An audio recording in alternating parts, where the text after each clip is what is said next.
sebagai representasi pimpinan wakil rakyat, sebagai wakil ketua DPR ketika itu, untuk secara simbolik menyerahkan bantuan kemanusiaan tersebut kepada FIPS. Lihat apa yang terjadi di Libya, di Irak, di Suriah, di Yaman, di Mali, di Chad, di Nigeria.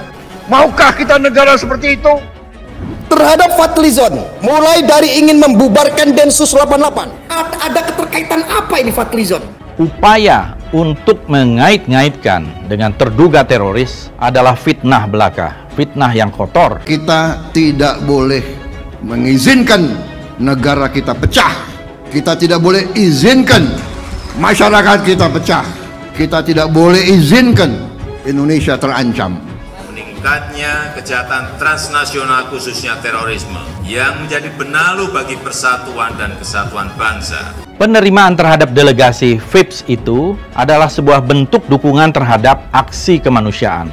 Ketika Hilal Ahmar Society men-tweet berita itu, Fadli menjawab loh, ya terima kasih, sama-sama, amin, semoga bermanfaat. Artinya sehari setelah kejadian itu, Fadli tahu bahwa duitnya $20.000 itu diterima sama organisasi yang oleh PBB dinyatakan sebagai organisasi terlarang. Saya mengutuk semua bentuk radikalisme, semua bentuk teror, semua bentuk kekerasan, dan harus kita cegah. Dan namanya aksi-aksi seperti ini liar, tidak boleh ada di Indonesia. Terorisme telah menelan banyak korban tidak berdosa, termasuk anak balita, anak kita, bernama Intan di Samarinda. Terorisme juga telah memakan korban insan-insan Polri, seperti kasus ledakan bom yang terjadi di Sarinah dan di Kampung Melayu.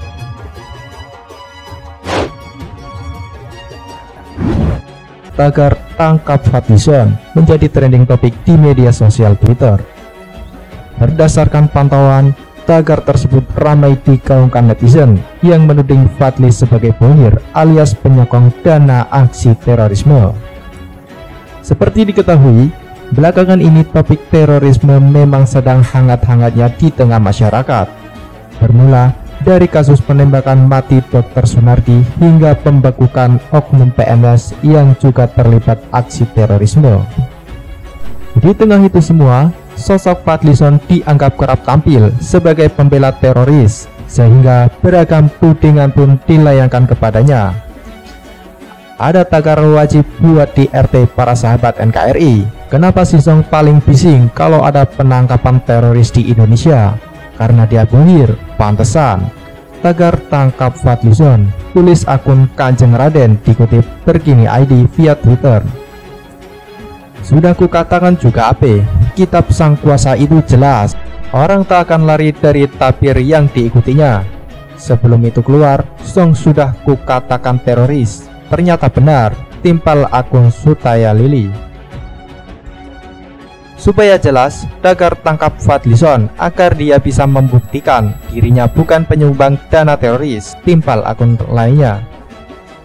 Kemudian, dalam foto yang beredar, di mana Fadli tampak memberikan sumbangan kemanusiaan kepada rumah sakit di Suriah, netizen pun membongkar sosok yang berdiri di samping Fadli. Orang sebelah Fadlizon ini adalah Angga Dimas Persada, kelahiran Jakarta 4 Maret 1985, karyawan swasta, beralamat di Kompleks Deplu, Pondok Aren, Jalan Caraka Raya, Blok B54, RT 1 RW 8, Tangsel, Banten. Ditangkap pada Rabu 9 Maret 2022, sekitar pukul 08.02 waktu Indonesia Barat di Jalan Caraka Raya, ungkap akun YR Radianto.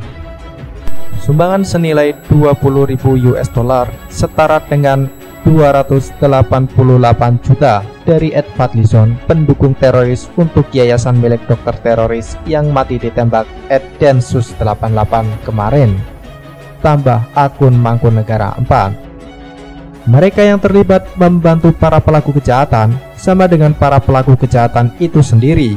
Tagar tangkap Fadlizon. Nah, terkait hal itu, Fadlizon akhirnya memberikan klarifikasi dan mengatakan bahwasanya dirinya difitnah. Berikut 10 poin klarifikasi Fadlizon yang telah dirangkum. Pertama, sebagai Wakil Ketua DPR RI Koordinator Bidang Politik, Hukum, dan Keamanan Korpolkam 2014 sampai 2019, setiap hari saya menerima berbagai delegasi bahkan hingga puluhan orang. Kedua, pada tanggal 28 Mei 2015, saya bersama Wakil Ketua DPR RI Koordinator Bidang Kesejahteraan Rakyat Korkesra, Ed Fahri Hamzah, menerima permintaan delegasi kemanusiaan dari Forum Indonesia Peduli Syam atau FIPS yang dipimpin oleh Ustadz Bakhtiar Nasir, UPN. Ketiga, karena dana yang dikumpulkan dari masyarakat Indonesia, mereka kemudian meminta saya dan saudara Ed Fahri Hamzah sebagai representasi pimpinan rakyat untuk secara simbolik menyerahkan bantuan kemanusiaan tersebut kepada FIP. Penyerahan bantuan simbolik ini diabadikan oleh para wartawan yang hadir. Keempat, setiap kegiatan saya sebagai anggota dan pimpinan parlemen selalu didokumentasikan sebagai bentuk keterbukaan sekaligus pertanggungjawaban publik. Kelima, sebagai catatan, semua dana yang tertera dalam 20.000 US dollar adalah dana yang dikumpulkan oleh FIPS dari masyarakat Indonesia, bukan sumbangan pribadi saya atau saudara Fahri Hamzah.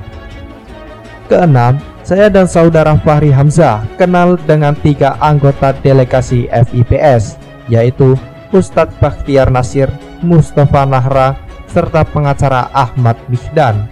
Namun, 4 orang lainnya saya tidak kenal. Yang ketujuh, sebelum bertamu ke DPR pada tanggal 21 Mei 2015, FIPS juga telah bertamu ke Kementerian Luar Negeri yang diterima oleh Wakil Menteri Luar Negeri. 8. Penerimaan terhadap delegasi FIPS adalah bentuk dukungan terhadap aksi kemanusiaan ketika masyarakat Indonesia menyumbang rumah sakit di Gaza. Sebagai Wakil Ketua DPR RI, saya juga diminta untuk menyerahkan bantuan tersebut secara simbolik. 9. Upaya untuk mengait-ngaitkan saya dengan terduga teroris adalah fitnah belaka. Secara politik, saya menganggap ini adalah fitnah yang kotor.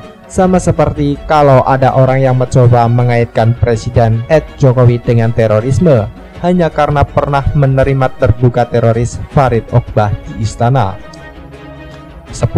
Penjelasan ini saya buat untuk menepis fitnah sejumlah orang yang dengan insinuatif berusaha memutarbalikkan dukungan saya terhadap aksi kemanusiaan seolah adalah bentuk dukungan terhadap terorisme. Itu fitnah yang sangat kotor dan keji sekali.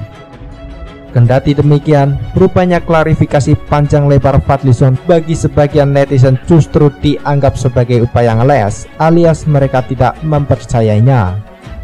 Apalagi Fadlizon mengatakan bahwasanya sumbangan yang ia salurkan sebelumnya merupakan pemberian masyarakat, sehingga netizen pun mempertanyakan pertanggungjawabannya.